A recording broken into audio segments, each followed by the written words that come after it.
obufumbo ye mwana kaŋume muzaalire ndi muyimbi kale munveeko obufumbo ye mwana akaali kayimba akagenda maaso okubanga kayimbibwa omuyimbi omu Munnayuganda goyinza okunkuba emiggo okumukubuulira kubanga nange ng'omuntu sikyagenda maaso nakubanga mmujjukira wabula olw'okuba nti ntandise n'okugamba nti obufumbo ye mwana bwe buufu bwe tugenda okubanga tutambuliramu mu mbeera emu oba endala ekifaananyi kyogenda maaso n'okubanga olaba akyamwana muwala akukerriza Rebecca oba goyinza okuyita chosen Becky ng'ali ne muninkiniiwe eyabadde muninkiniiwe eyali muninkiniiwe alibeera muninkiniiwe oba mwana mulenzi amanyiddwa nga dictator Amer.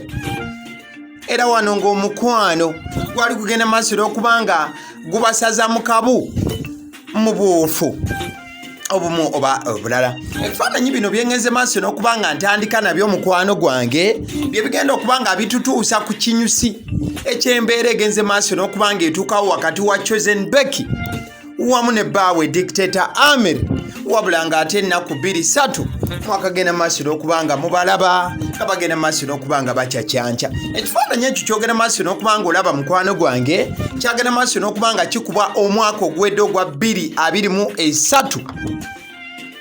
Dictator Amer ebiseera ebyo awo yali nga awuliriza kabebi akaali mu lubuto era nga yali ali mu kweteekateeka okuba nti yali agenda kufuna omwana omulenzi omulala okuva ewa chosen Becky mu buufu obwo. Era awo ekifaananyi ekyo baali bamaze okubanga bafuna ezzadde ery'omwana omulenzi. Omwana oyo nno ayogerwako be yali mu busuuka awo yagenze maaso n'okubanga aweza omwaka mulambirira era a happy birthday to that baby boy mu buufu obwo. Kati bwe tuba nga tuvudde ku lunaku olwo tugenda kukomawo wano tukakwata empola mpola tusobole okuba nga tukatuusa gye kalina okutuuka oba okugenda maaso n'okuba nti kaggoka.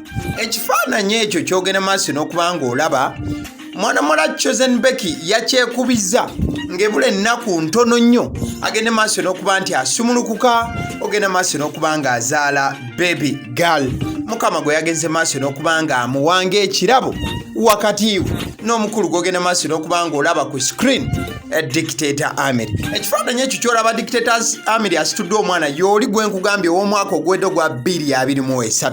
So ekifaananyi kino chosen Becky kyagenze maaso n'okuba nga yeekubya ne batabani be 3 nga bw'ogenda maaso n'okuba nti obalaba mu kifaananyi. Wabula mu kifaananyi kino omukulu ate akibaddemu yabadde omu yekka dictator Amer nga bw'ogenda maaso n'okuba nti omulaba awo era ono gw'olaba asitudde wano yono baby ali wakati mu kino ekifaananyi ekirala. Yes, that baby oyo ali wakati wano dictator Amer gwe yali agenze maaso n'okuba nga asitula nga baby oyo akagenda maaso n'okuba nga aleetebwa mu bulamu obw'ensi era yagenze maaso n'okuba nga aweza omwaka mulamba. Kati tugende ku post chosen Becky gyagenze maaso n'okuba nga akola enegenze maaso n'okuba nga etuuza abantu obufoofofo mu kadde ke kamu netandika okuba nga eyogeza abawagizi ba chosen Becky obwama. Tekomye kuba nga eyogeza abawagizi ba chosen Becky obwama boka wabula n'abawagizi ba dictator Amer ono nga yabadde bawa chosen Becky era abadde amanyikiddwa okumala akabanga era bwe bagenze maaso n'okuba nga bazaala byebigali mu buufu obwo. Post eno lwaki egenze maaso n'okuba nga etabula abantu abagenze maaso n'okuba nti bagirabako. Post eno mwana muwala chosen Becky ataddemu obubaka abandi bwe bagambye nti bukusike ate abalala ne bagenda maaso n'okuba nga babufungulafungula ne babukabala ne bagenda maaso n'okuba nga babujjayo mu butuufu bwabwe. Chosen Becky bw'awandiise post eno agiwandiise mu ngeri ey'ennyiike oba ey'ennaku wabula ate mukadde ke kamu nga bwe yeebaza ddunda kansembezeemuko wano katono. Ndowooza obiraba ebigambo. I want to take this opportunity and thank my forever real and true husband Z bracket kids that stood by my side the whole pregnancy. Mwebale baana bange kuba mmwe munjagala bya ddala. Tuketegereze. Chosen Becky agamba, I want to take this opportunity and thank my forever real and true husbands. Njagala okutwala omukisa guno okwebaza baba bange abatuufu ate abaddala. Mu bukomera n'ateekamu nti abaana bange abayimiridde nange ebbanga lyonna lye mbadde olubuto. Mwebale baana bange kuba mmwe munjagala bya ddala. Chosen Becky ekyokuba nti abaana be yabayise babbaabe n'okubeera nti bamubeereddewo ebbanga lyabadde olubuto. Ekibuuzo ekyazzeekaawo ne babuuza nti ate taata baby dictator Amiri abaddewa. Omugambo ne gutandika okutokomoka. Katuyite mu mugambo gw'abo bawagizi ba Chosen Becky. Waliwo omwana muwala oyo amanyiddwa nga Chatoren Christine yagambye nti yes, our kids are only real beings, those little creatures abaffe. Ono yagambye this caption hits different but all is well dear one.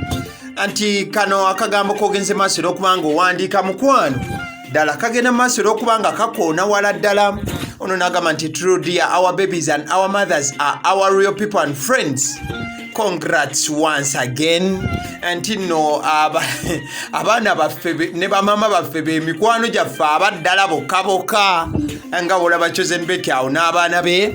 Ono yagenze maaso n'okubanga agamba inshallah you will come back together, you and him have a very strong bond. Ono ng'agenda maaso n'okubanga akinoganya nti Chosen Becky ne dictator Amiri mu mazima maaso awo bajja kubanga baddiŋŋana olw'ensonga abalina enkwatagana eya ddala. Ono mulezi Asfa Musa n'agamba all I see in these people's relationship is love, but difference in religion is affecting them in our way or in one way or the other. Ono ng'agamba nti Chosen Becky ne dictator Amiri mu bandi bange ekibasumbuwa kyekyokuba nti eddiini zaabwe tezikwatagana mu buufu obufaananako bwe butyo. I miss you my family together, dad and mom and the siblings. Waliwo omwana muwala Babi Jami ayagala nnyo Chosen Becky yamugambye nti mbamisinga nnyo ng'olina dictator Amiri, taata baby ate era n'abaana. Becky, this is so deep and so true. Grateful you have 3 good true forever loves. Kwagala Mary n'agenda maaso kubanga agumya Chosen Becky n'amugamba nti ekirungi olina abaana bo abalungi abasatu. Kyana kirenzi ki blog ekya UNICEF kyagambye nti twetaaga okuwuliza side eri endala, temusala gwa kalanga temuwuliriza gwa kalenzi. Mbuna abasajja bagenda maaso n'okubanga bayita mu bulumi obw'ekika ekyawaggulu. Mwana mwalo n'agamba only legends who knew about it before will understand the hidden message in this post. May God reunite your couple again. It hurts so much seeing once a happy couple separating. Mubuufu obwo. Blessings mom and they will forever love you. Olwo yagenze maaso n'okubanga agumya Chosen Becky namugamba nti kituufu w'amaana bo bajagala maaso n'okuba nti bakwagala si katiroka wabula ebbanga lyonna baligera maaso okubanga bakuteerawo omukwano ogw'ekimemetero omunyuunyuntuvu mu buufu obufaananako bwe butyo. Waliwo nno yagenze maaso n'okubanga agamba true husbands ze buli olukya neeyongera okuwa love social distance. Ono nno omwana muwala Morini yagambye Chosen Becky abaana bootandise kubanga obayita babbaabo. Ekituufu ziraavu njajjiwa social distance nga bwe baatugamba mu biseera bya COVID-19. Nga tukyagenda maaso n'okubanga tuyita mu bubaka buno, njagala okujjukizaako mukwano gwange bw'obanga ozze weetegereza nnyo. Chosen Becky bwe yamaze okubanga azaala baby we, Chosen Becky yatutte ebifaananyi ng'ali yekka. Bwe yamaze omwana ne bamukwasa taata baby dictator Amiri, naye ebifaananyi n'abitwala ng'ali yekka. Tekibadde ng'ebifaananyi bye natandise okubalaga nga tutandika vidiyo eno mu 2023. Beekubyanga bonna ebifaananyi dictator Amiri nga bwawuliriza olubuto, wabula omwaka 2024 Chosen Becky teyapositinzeeko dictator Amiri ku akawunti ye wantu wonna ng'ajaguza okuba nti bafunye omwana. Wabula ekintu kyekimu ne dictator Amiri kye yakoze ku mikutu gye. Omwana bwe yazze dictator Amiri ayina abawala abalala be yabadde nabo ng'asitudde bebi ono ne babuuza nti maama bebi ali luddawa. Era mu byonna ebyagenze maaso n'okuba nga byogerebwako wonna, mwana mulenzi dictator Amiri tannakoona ku linnya lya Chosen Becky, ate era mukadde ke kamu ne Chosen Becky tannakoona ku linnya lya taata bebi. Dictator Amiri mu buufu obwo bonna beekubiza ebifaananyi naye nga buli omu asitudde bebi ku lulwe. Wabula bw'oba ojjukira bulungi 2023 omwaka oguwedde obudde bwe bumu baali bazaala bebi, wabula bagenda maaso n'okuba nga bakyacyanca ne bajjula social media. Ekibuuzo nga Chosen Becky amaze okuba nga akola posita egamba nti abaana be bamubeereddewo bokka era be babadde babbaabe, ate ono bbaawe asitudde bebi ng'alina abakyala abalala wano abamusanyukirako. Ye abaddewa? Weekubira ettooki weddemu kubanga nze siri musomesa. Likinga vidiyo eno. Thank you.